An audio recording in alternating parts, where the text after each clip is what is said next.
uno de los, creo que de los grandes problemas que hay hoy es entender qué es la globalización y qué es lo que ha pasado, ¿no? Y sobre todo si también vamos a llegar a algunas conclusiones, ¿no? Sobre si realmente sigue existiendo la globalización o ya sería más correcto hablar de un post-globalismo. Creo que nos estamos adentrando en ese post-globalismo, aunque todavía hace falta un tiempo para que esto se vaya entendiendo, puesto que los sectores que han promovido la globalización, sobre todo la globalización cultural, aún dan pelea, pese a no contar tal vez con el apoyo mayoritario en las sociedades occidentales, que es donde tenían su principal fortaleza, ¿no? La globalización, para analizar y tratar de entender qué es, la podíamos dividir en tres ejes. El primero, tal vez el más llamativo, el más importante, el que más ríos de tinta ha ocasionado es la globalización económica. Esto se refiere a la integración de los mercados a nivel mundial, a la expansión de las empresas transnacionales y a la interdependencia económica entre los países, sujeto a esa cadena de valores internacional que se ha ido generando. La globalización fue avanzando en forma exponencial, sobre todo a partir del último, diríamos las últimas 3 o 4 décadas, donde paralelamente se introdujo un concepto de globalización cultural que fue indispensable para que las masas vayan comprendiendo una nueva concepción de ciudadano global. Esa idea de ciudadano global iba a ser la que de alguna manera iba a darle alas a este proyecto. Esto daría luego en el futuro un espacio hacia una transnacionalización de los capitales, la libre circulación de capitales y en consecuencia también de la mano de obra laboral. Creo que muchas de las cosas que vemos hoy con las políticas de los migrantes tiene que ver con ese reclamo. Quienes están a favor de la migración descontrolada y de alguna manera están a favor precisamente de la globalización, porque son dos procesos inherentes. Esto no tiene que ver con la justicia o con el derecho a cambiar de nacionalidad o tener un futuro mejor, sino que esto se circunscribe en una política globalizadora que es atentando contra las figuras de los estados-nación. Por eso vamos a ver que las grandes corporaciones fueron quienes apoyaron estas ideas, inclusive desde los patrones culturales, que es algo indispensable para que esto sea aceptado públicamente, ¿no? La globalización económica también obviamente persigue fines políticos. No se puede escindir un proceso de globalización económica sin sus consecuencias políticas. Claramente, quien instrumenta la globalización económica lo hace con un fin político posterior. En principio, vemos en una primera etapa, tal vez la idea de, podemos plantear la ganancia económica como la forma en que tendrían las grandes naciones para optimizar sus ingresos y sobre todo las corporaciones de estas. Pero en realidad, cuando uno hila más profundo en este fenómeno, se va a encontrar con algunas sorpresas, ¿no?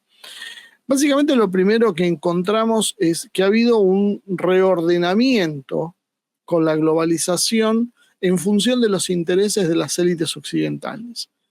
La élite anglosajona como liderazgo de este proceso, donde los anglosajones, como decíamos, lo lideran con la colaboración con los socios que encuentran en cada una de las regiones, ¿no?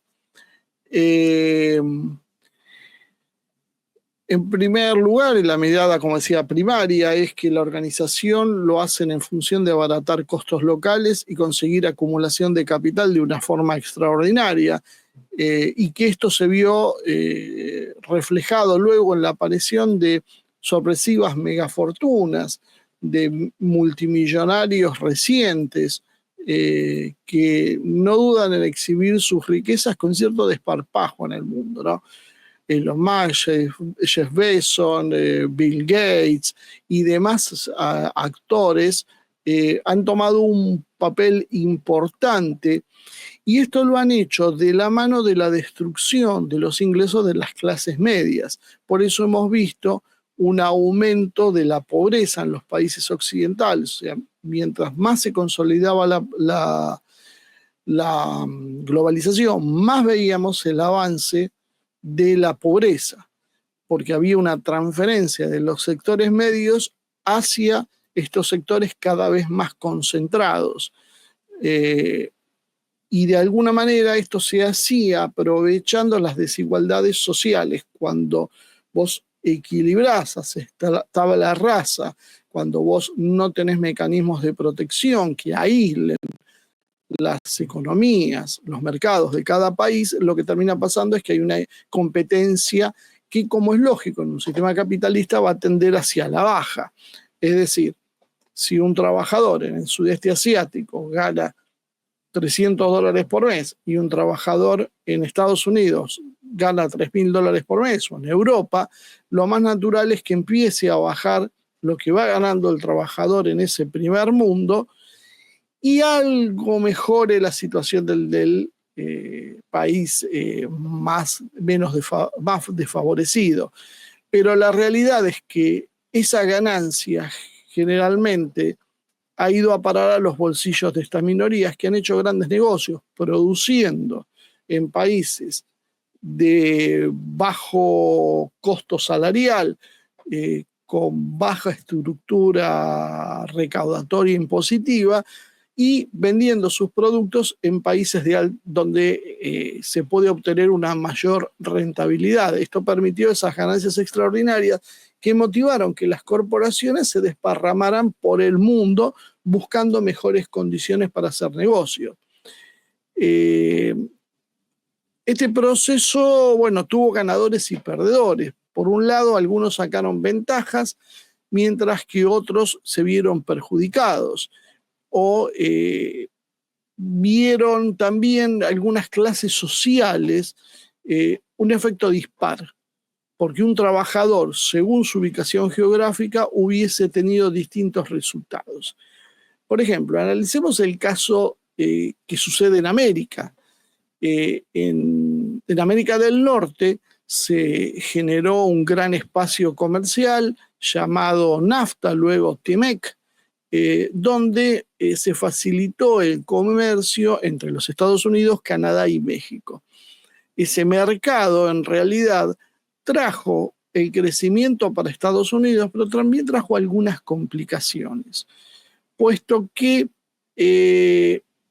dentro del proceso de globalización y que esto iba a tender a ser tratados de libre comercio, como el tratado que iba a involucrar básicamente a todo lo que es el mundo occidental, los tratados de libre comercio que proliferaron por los años 90, lo que fue generando es un empobrecimiento de los Estados Unidos, curiosamente, porque los trabajos más calificados, los trabajos industriales, los trabajos mejor pagados, fueron desplazándose para terceros países, mientras que en los propios Estados Unidos lo que empezó a pasar fue que las industrias retrocedieron, que se produjeron quiebras, que se produjo deslocalización laboral, que en definitiva las clases medias que mencionábamos se fueron empobreciendo y el país se terminó transformando en un gigantesco centro financiero y de servicios, que produjo una caída por un lado, del salario real en términos absolutos y consecuentemente también muchísimos trabajadores que debieron competir ahora desde sus posiciones con trabajadores de otros países. Esta situación fue la que de alguna manera en la primera presidencia de Trump dio un indicio de cómo iban a ser las ideas políticas de Trump, redefiniendo las relaciones laborales, ¿no?, que había entre los Estados Unidos y México, dado que lo que sucedía a nivel global con trabajadores que perdían espacios en Estados Unidos porque esos productos se fabricaban en China, en la India, en el sudeste asiático y demás, eso fue cambiando, eso se fue repitiendo, de alguna manera con respecto a lo que se veía en México. México también compitió con Estados Unidos y también presionó hacia la baja de las condiciones laborales, porque en definitiva, si bien esto puede significar una mejora en algunos grupos salariales en México, por otro lado, también significa un detrimento en las capacidades, en los ingresos de los trabajadores estadounidenses que pierden condiciones. Estados Unidos además vio algunos otros problemas aparejados que hoy están haciendo eclosión, que tiene que ver también con la mala preparación de sus estudiantes, dado que con la globalización también vinieron una serie de estudios en raza, géneros y otros temas, medio ambiente, que fueron perdiendo, erosionando la capacidad técnica de los países. Esto se ha visto dado que la producción también se realizaba en otros lados y los trabajos que se generaban en Estados Unidos eran trabajos más bien de corte irrelevante, trabajos que en realidad parecen ser muy importantes socialmente, pero que agregan muy poco al Producto Bruto de un país y sobre todo al Producto Bruto industrial y tecnológico de ese país, ¿no? Eh, Estados Unidos, en definitiva, lo que fue perdiendo con la globalización, capacidad real. Perdió capacidad industrial, porque en definitiva el poder a los países se lo da su base industrial, su base tecnológica. Luego, tener servicios financieros es una etapa, pero si eso no se concreta en un poder concreto, eso definitivamente termina siendo un problema de segundo orden. Las élites anglosajonas demostraron en este proceso no tener básicamente patria. ¿Por qué? Porque lo que ellos buscaban era acumular poder y riquezas a través de una política de deslocalización de la producción y eso mermó las capacidades de ese Estados Unidos. El objetivo final de las élites anglosajonas no era ser un Estados Unidos más importante. Por eso creo que es un error hoy hablar en términos generales del imperio, como suele pasar mucho, por ejemplo, en los países iberoamericanos, que se habla del imperio refiriéndose a Estados Unidos, y hay que empezar a diferenciar un poco los actores internos, porque tienen posiciones realmente diferentes. El globalismo que empujaron estas élites anglosajonas apuntaba a no hacer, como decía, un Estados Unidos poderoso, sino a establecer un gobierno mundial corporativo, ya sea en forma directa o indirecta. Esto no quiere necesariamente que vamos a ver o íbamos a ver una corporación gobernando en el mundo, sino aumentando la presión sobre los estados, reduciéndolos al mínimo, a meras administraciones municipales, y las grandes decisiones se reservaban para los CEOs de las grandes corporaciones que a su vez iban a responder a los principales accionistas. Ahí es donde encuentra grupos como BlackRock o Vanguard o State Street, que son los dueños de esas corporaciones reales y que si uno busca físicamente quiénes son los dueños es bastante difícil porque es bastante anónimo el proceso, ¿no? Pero en general sabemos que hay una élite que construía poder y para construir ese poder necesitaba bajar el poder de los estados que no puedan condicionar sus políticas. Y dentro de ese proceso también lo hacía con los Estados Unidos. No era una excepción los Estados Unidos. No era al servicio de Estados Unidos, sino en contra de los estados y al servicio del capital privado, sobre todo el capital de origen financiero transnacional. Y eso es lo que terminó por debilitar a Estados Unidos en ese proceso que antes estábamos describiendo. Este proceso fue diferente en distintos lugares, como se ha ido dando. Por ejemplo, México obtuvo algunas ventajas circunstanciales, dado que recibió un cierto rebote del mercado estadounidense cuando se asoció, bajando los costos para las empresas, generando más puestos de trabajo en algunas áreas, mientras que otras terminaron siendo arrasadas porque dependía cómo las organizaciones internacionales, las corporaciones internacionales, dividían y asignaban a cada país su lugar en esta nueva cadena de valor que formaban el orden del trabajo. En México pudo haber traído en algunos sectores una mejora de vida, aunque como el esquema también es de extracción de riquezas y funciona en base a élites internacionales que se posicionan en sociedad con élites locales para extraer la mayor ganancia posible de cada uno de los países, en México, como otros países de la región, vieron un mayor ingreso, pero también vieron como ese ingreso no se repartía justamente en sus poblaciones, sino que se redistribuía hacia estos grupos elitistas. Brasil y Argentina estuvieron un poco más rezagados en este proceso, tuvieron alguna etapa de desarrollo importante, acelerado, pero rápidamente fue coadyuvado, porque la idea en ningún momento era que Argentina o Brasil puedan ser países que se transformen en potencias regionales, sino más bien todo lo contrario, en proveedores de materias primas para esas corporaciones o de algún servicio que estas corporaciones consideraran. Por eso vimos en líneas generales que tanto la Argentina como Brasil se han desindustrializado. Nuestros países lamentablemente han reprimarizado sus producciones, inclusive en sus años más gloriosos, proceso que se fue acentuando con los años posteriores que aplicaron programas liberales en forma más descarnada, y esto se reflejó en la destrucción de las clases medias y en el aumento de la pobreza. O sea, cuando uno habla del aumento de los pobres, significa básicamente que las clases medias se destruyeron. No, hay que tener cuidado con dividir pobres y clases medias, porque en realidad uno está absolutamente relacionado con otro. Destruir a las clases medias significa que los que más van a ganar no van a ser los pobres, van a ser los mega ricos. Y lo que pobres va a suceder es que van a tener más competidores.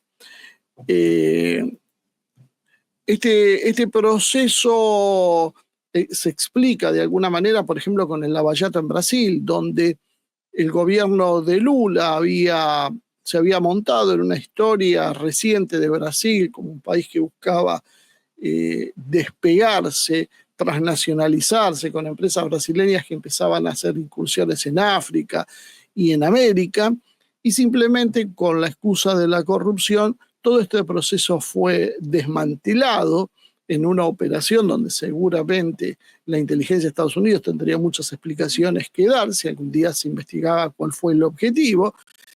Y terminó Brasil entrando en un estado de letanía, con una economía básicamente planchada, que dejó de crecer como venía creciendo y perdió relevancia a nivel internacional, perdió mercados, perdió peso diplomático y demás, que ese fue el verdadero objetivo del Lava Jato, porque la idea no era que Brasil en algún momento se transforme en una gran potencia regional con proyección internacional. Nunca fue esa idea y no se le permitió a Brasil porque la decisión finalmente política fue la que primó.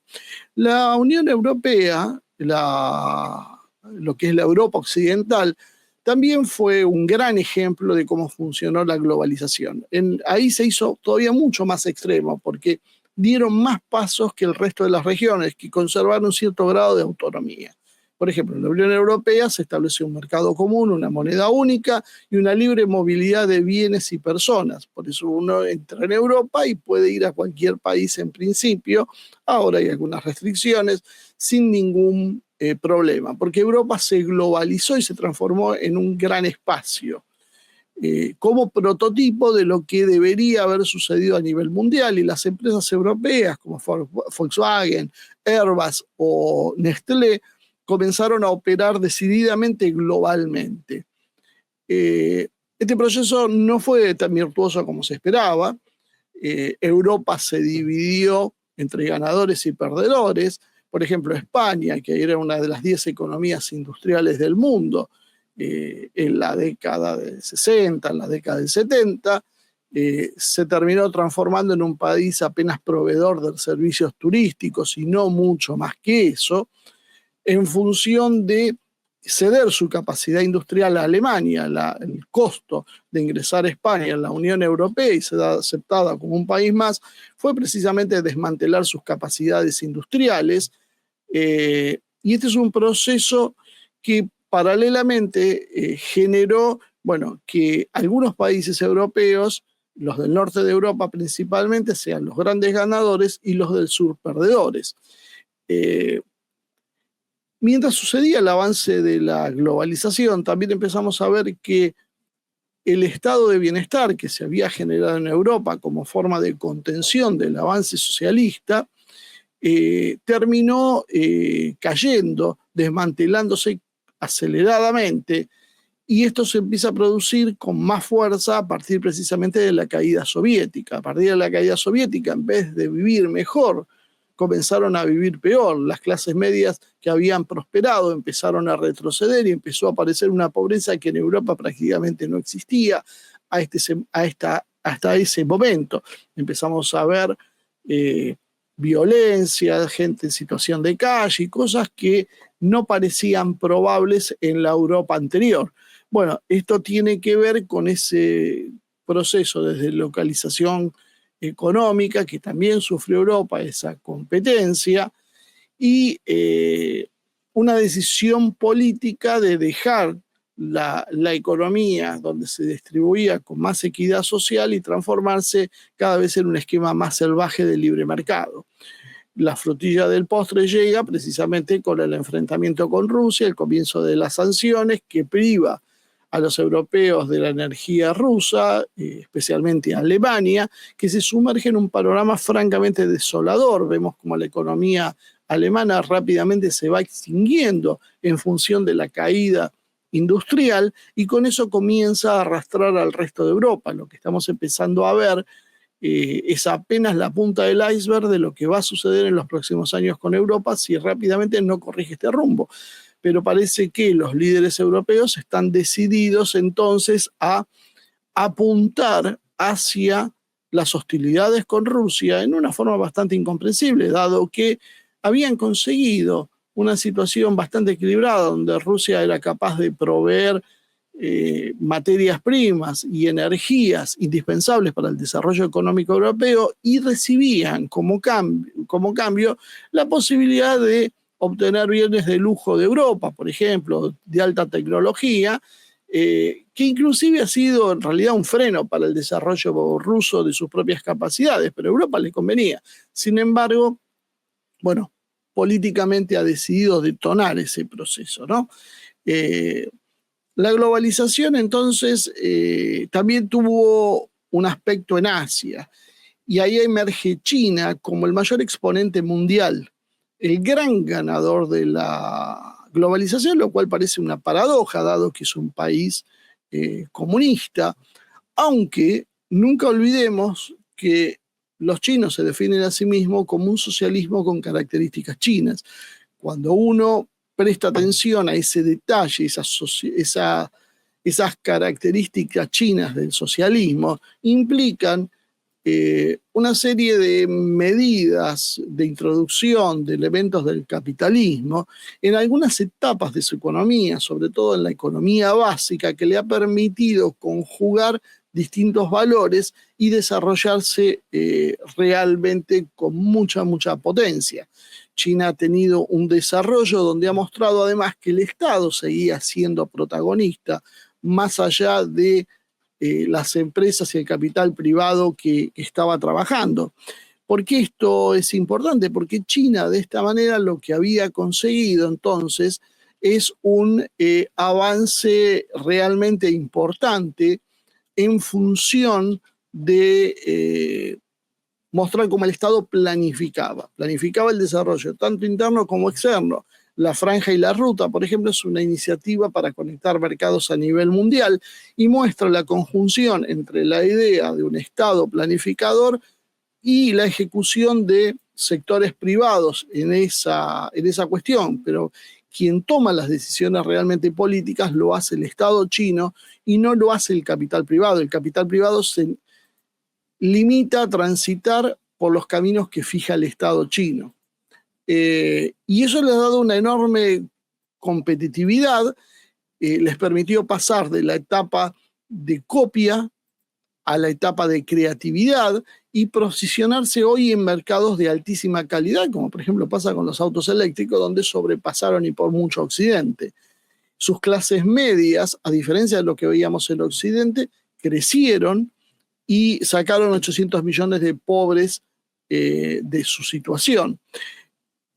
Básicamente, esto tiene que ver con esa conjunción de sistemas y que ha mostrado que el gran ganador de la globalización fue China, que no abandonó su ideología, pero sí la adaptó, jugó con las reglas de juego que le fijaron las élites anglosajonas y terminó imponiéndose.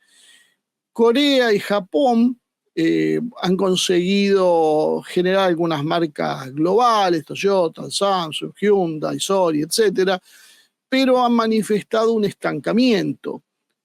Tienen problemas geopolíticos, tienen fracturas internas, por ejemplo, Corea con Corea del Norte, porque en realidad es un solo país. Hay un proceso acelerado de envejecimiento poblacional y la emergencia de China les ha puesto un freno a su desarrollo y pende también su suerte de de la evolución del conflicto entre China y Estados Unidos, dado que su propia existencia está sostenida en buena parte por los Estados Unidos, quienes han facilitado tecnologías, capitales y mercados para que se desarrollen y alcancen los niveles que hoy alcanzaron.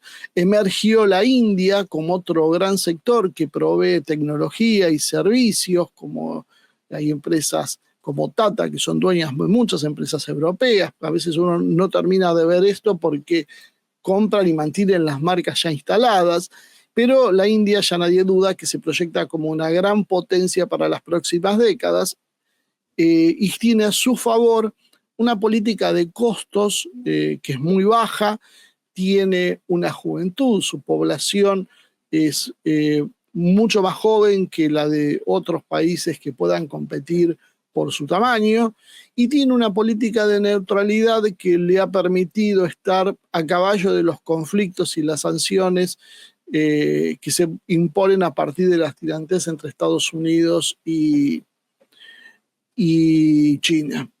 La globalización también afectó a África, consiguió un gran desarrollo en algunos aspectos. África dejó de ser el continente perdido, que dependía solo de materias primas, y las empresas chinas, por ejemplo, invirtieron mucho en infraestructura y minería en países como Nigeria y Sudáfrica, desarrollando inclusive hasta algunos fotos tecnológicos emergentes, lo cual África proyecta hacia el futuro ser un país que se ha beneficiado. Acá lo que vamos viendo entonces claramente es que aquellos que estaban más desarrollados cedieron espacios hacia los que estaban menos desarrollados. Pero aclaro una vez más, esto no fue por la bondad del sistema globalizador o de las élites, sino porque lo que estaban haciendo era entregando el trabajo y el capital a esos países que les da un nivel de desarrollo mayor que los sacaba de esa miseria en la cual estaban sumergidos para obtener mayores ganancias a costas de los países centrales,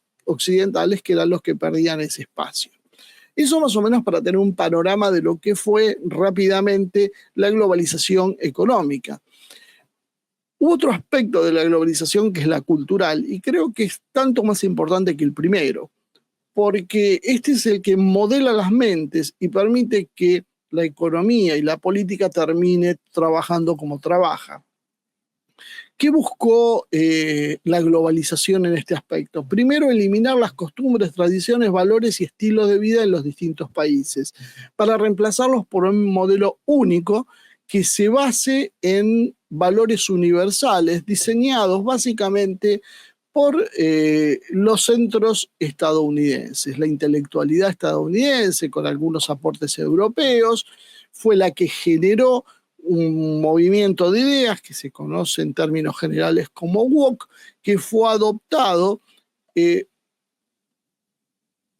impulsado a través también de la industria del entretenimiento todopoderosa en Occidente, para tratar de instalar una nueva cosmovisión en las sociedades del mundo, cambiando los valores que antes existían, deconstruyendo, como llamaron el mundo, enfrentando minorías con mayorías, de manera de perseguir varios propósitos simultáneamente. Es más fácil, para empezar, satisfacer los reclamos de una minoría que no llega al 1% o menos, tal vez, con alguna demanda extremadamente vaga o excéntrica en cuanto a materias sexuales, que darle vivienda o sanidad a la mayoría de la población. Claramente esta distorsión de lo que hay que hacer, bueno, ha favorecido enormemente. ¿Qué intentaron hacer? Bueno, básicamente en un plano instalar un modelo materialista, individualista y hedonista para embrutecer e insensibilizar a las personas, insensibilizarla con lo que pasa socialmente, con lo que pasa con el prójimo, con lo que pasa inclusive en la propia vida política, y utilizaron distintas herramientas con el objetivo final de evitar la respuesta colectiva de las políticas hacia un mundo que pueda construirse como una alternativa. Es decir, se pueden aplicar medidas como las que vemos hoy en la Argentina con Javier Milei, y la respuesta también la empezamos a ver cuando aparecen marchas de movimientos LGBT reclamando por derechos de minorías, mientras la pobreza alcanza valores históricamente exagerados para un país como la Argentina, son exponenciales, con un 50-60% de pobreza, en un país que hace unas décadas atrás ni siquiera tenía pobres. Bueno, esto es una muestra, pero sin embargo las clases políticas, con las nuevas ideologías que se han instalado, en lugar de salir a luchar por las cuestiones que tienen que ver con el salario, la educación, la sanidad, el desarrollo, el proyecto económico, salen a luchar por los derechos de las minorías LGBTQ+. Bueno, esto es una muestra cruda de cómo funciona el sistema occidental, generando un problema para canalizar y desviar otros, ¿no? Estos derechos de segunda generación, además, llegan al punto, en algunos extremos, cuando hablamos de ambientalismo, de considerar al hombre como una especie de plaga a combatir, lo cual son funcionales porque ayudan a establecer políticas que sean positivas, con un diseño que algunos autores, algunos analistas ya hablan del tecnofeudal, y que es muy probable en el sentido de una especie de remedio del feudalismo en el pasado, donde las aristocracias van a tener que ver con el dinero y con el poder, con una mayoría de siervos a su alcance y eliminando excedentes de población. La nueva tecnología en esto juega un papel muy importante. Las nuevas ideologías fueron potenciadas por las corporaciones. Uno puede observar cómo personajes como Larry Finkelstein, CEO de BlackRock, ha instruido durante años a sus corporaciones para que impulsen todo tipo de políticas de género, aún a contragusto de los consumidores, puesto que ellos son monopólicos y manejan las empresas y manejan la competencia de sus propias empresas, o sea, básicamente manejan todo el mercado, no dan opciones. Y si ellos quieren vender una gaseosa como Coca-Cola e identificar esto a través de minorías sexuales, no hay mucha diferencia, porque la rival, que va a ser Pepsi, va a ser exactamente lo mismo. Y cuando uno mira a los accionistas, en general son los mismos, que varían en distinto orden. Entonces, las divisiones hoy se van a hacer por elección sexual, por color de piel, en una política de distracción y división. Esto es lo que se está viendo hoy en Occidente. Y acá es donde vemos también la capacidad de la industria de la propaganda, y cómo China y Rusia están hoy muy rezagados en ese campo. La acción de los medios de comunicación, inicialmente durante los años 80 y 90, con una brutal concentración en manos privadas, y últimamente la aparición de las redes sociales apoyadas en una industria del entretenimiento, películas, series, cómics y música, han sido claves para una opinión pública globalista, donde los valores ultraliberales del globalismo son instalados en las sociedades casi imperceptiblemente y mucha gente los adopta como propios sin entender exactamente qué es lo que pasa.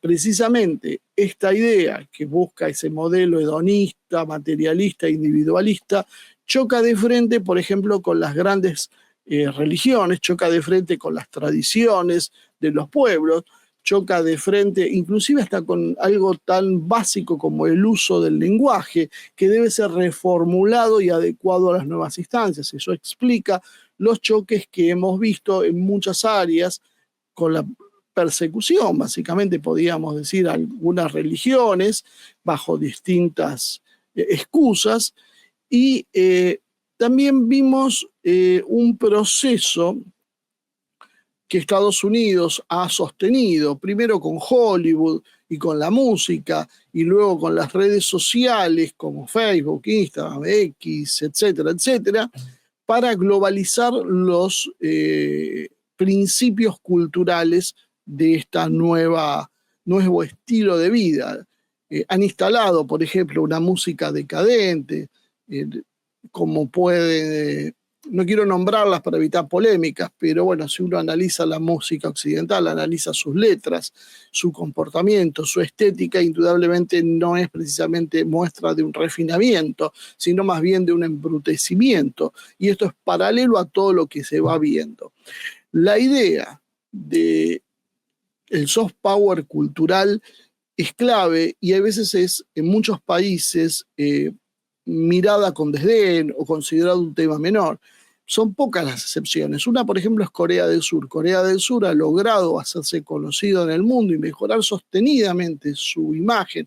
Lo podemos comparar con otros países de la región a partir de, por ejemplo, ganar presencia en los mercados occidentales a través del K-pop, del K-drama, que son básicamente la música y las telenovelas, series, películas coreanas que alcanzan hoy verdaderos récords de audiencia en Occidente, y ya empezamos a ver algunas producciones como El Juego del Calamar, que han sido las más vistas en Occidente, desplazando las fuertes tradicionales, y aprovechando, montándose en esto, han posicionado el K-food y el Hangul. El Hangul es el idioma coreano y el K-food es la comida coreana, para influir en otros jóvenes a lo largo y ancho del mundo. Vemos muchísimos jóvenes en Sudamérica que son seguidores de las bandas musicales coreanas, pero que consumen en consecuencia de eso series, películas, comida coreana, aprenden el idioma coreano y obviamente simpatizan y establecen nexos de subordinación de alguna manera a partir de una admiración exagerada hacia lo coreano. Los japoneses hicieron algo previamente parecido con el anime y la comida japonesa. La cultura en general ha tenido una influencia global. Japón invierte muchísimo dinero con la idea de borrar la visión autoritaria, dictatorial que ha tenido Japón por la Segunda Guerra Mundial, que luego perdió, la Gran Guerra Patria, como le dicen los rusos. La mentalidad nacionalista y guerrerista que tenía Japón fue la clave. Estados Unidos necesitaba que Japón sea dócil y que sirva para sus intereses, sino que se vuelva a levantar si se rearmaba. Había que rearmar al japonés para usarlo de dique de contención a la expansión socialista, pero por otro lado no debía generarse una fuerza política y militar que pueda ser rival. Bueno, por ende, utilizaron el anime. La Embajada de Estados Unidos promocionó el anime y de hecho Estados Unidos lo difundió a lo largo y ancho del mundo con la idea de promover otros valores dentro de la cultura japonesa. Y de hecho lo hicieron con bastante éxito, si bien todavía hay enclaves de Japón que resisten. Cuando uno ve la política de Japón, uno no puede menos que ver la huella todavía profunda de los Estados Unidos dentro de ella. China intentó crear una rivalidad a esto, porque Estados Unidos, básicamente, como cabeza del mundo occidental, tuvo un papel absolutamente hegemónico en las comunicaciones. Creo que ahí es donde uno ve quiénes son poderes. En la cultura, también en lo militar, ¿no? Pero bueno, lo militar lo abordaremos en otro momento. Ahora que nos centramos en la cultura, los valores estadounidenses se universalizaron. China intentó hacer un contrapeso a esto, lo hizo de alguna manera, pero no ha demostrado ser muy brillante las estrategias de China, estrategias un poco rígidas para lo que pretende Occidente, para poder entrar en los mercados occidentales, que en general han fracasado, con una sola notable excepción. Estoy hablando del ámbito cultural, no tecnológico, como es TikTok. TikTok ha sido la gran herramienta que China consiguió introducir en Occidente y que le sirvió para que Occidente muestre sus propias miserias al mundo a través de los videos que suben los aficionados. Estados Unidos notó eso y por eso tenemos ese gran debate y como Estados Unidos pretende que TikTok China sea vendida, porque simplemente sabe de la potencia de una herramienta cultural de este tipo y no está dispuesto a permitir que China siga haciendo el juego que Estados Unidos sí hace en otros países con sus propias redes. Rusia de alguna manera intentó meterse en el medio, terciar en esta historia, sacó versiones bastante interesantes en sus medios en inglés, que han sido relativamente exitosas, pero le costó penetrar más en Occidente, dado que bueno, fue bloqueado, perseguido, y de alguna manera para el gran público no ha seguido siendo ausente la opinión rusa. La gente que sigue las cadenas como Sputnik o como RT en inglés es siempre una minoría que dentro de la política también pesa, pero le cuesta mucho trascender desde esa posición. Rusia sí ha tenido un enorme problema en sus ediciones para Iberoamérica, en español o en portugués, porque ha tenido una mirada extrañamente woke, contradictoria con lo que internamente hace Rusia y no bien recibida por las sociedades iberoamericanas. Aquellos que admiran a Rusia, que apoyan a Rusia, que apoyan a su presidente Putin, no quieren una Rusia woke, no quieren valores woke. Y las administraciones de los medios rusos con ese wokismo que exultaban, que mostraban, defendiendo consignas LGBTQ, estando a favor del aborto, y con algunas posiciones radicales ambientalistas, no han conseguido penetrar en la masa política. Ya decimos que fuera de lo político es muy difícil que lo hagan, pero dentro de quienes son militantes políticos, actores políticos en los distintos países, han generado esto, que los que son pro-occidentales no les interese porque son rusos y los que miran con simpatía rusa digan, pero ¿por qué los rusos dicen esto? Esa posición ha limitado el crecimiento de Rusia, que no ha comprendido por dónde venía la política regional. Cuando vemos a Bolsonaro, el propio Trump ganó con estas ideas, a Milei, a Bukele, uno no ve más que gobiernos que ganan contra las ideas woke que promovía Estados Unidos. Rusia en esto ha jugado un partido equivocado y ha hecho que sus medios sean irrelevantes, equivocados e inclusive hasta den una mala imagen para el propio país.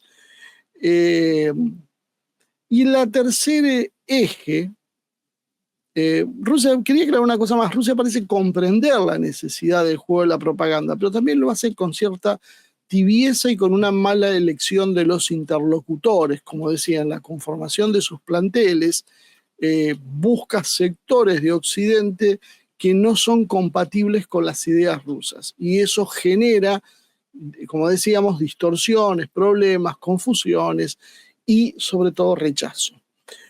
Y un tercer eje que es el de la globalización política. La globalización política tiene que ver con la interconexión entre gobiernos, organismos internacionales, políticas comunes a nivel globales y demás. Bueno, este proceso cultural y económico fue acompañado por uno similar político, buscando establecer ideas únicas de democracia liberal con valores religiosos lavados, estilo New Age, que hacen una mezcla de creencias orientalistas con religiones cristianas o islámicas, promoción del ateísmo y el laicismo como políticas de Estado. A partir de estas premisas se fueron rompiendo las bases culturales y se abrió paso a las políticas globales que se retroalimentaron.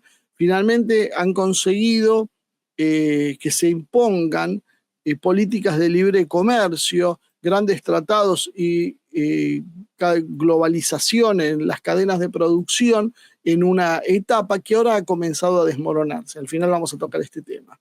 La Unión Europea es, como decíamos, el mayor experimento en este punto. Ha tenido políticas comunes en economía, migración y medio ambiente, y el Brexit mostró la resistencia a la globalización del Reino Unido, quien evidentemente ha buscado un modelo diferente que tiene que ver más con la globalización anglosajona como idea superior. Europa se estableció como un baluarte en los derechos humanos, versión occidental. Aclaro esto porque no es la versión que tiene lo que considera el resto del mundo, es lo que considera Occidente, y lucha contra el cambio climático. Y todo esto lo hizo en el medio del proceso de destrucción social y económica.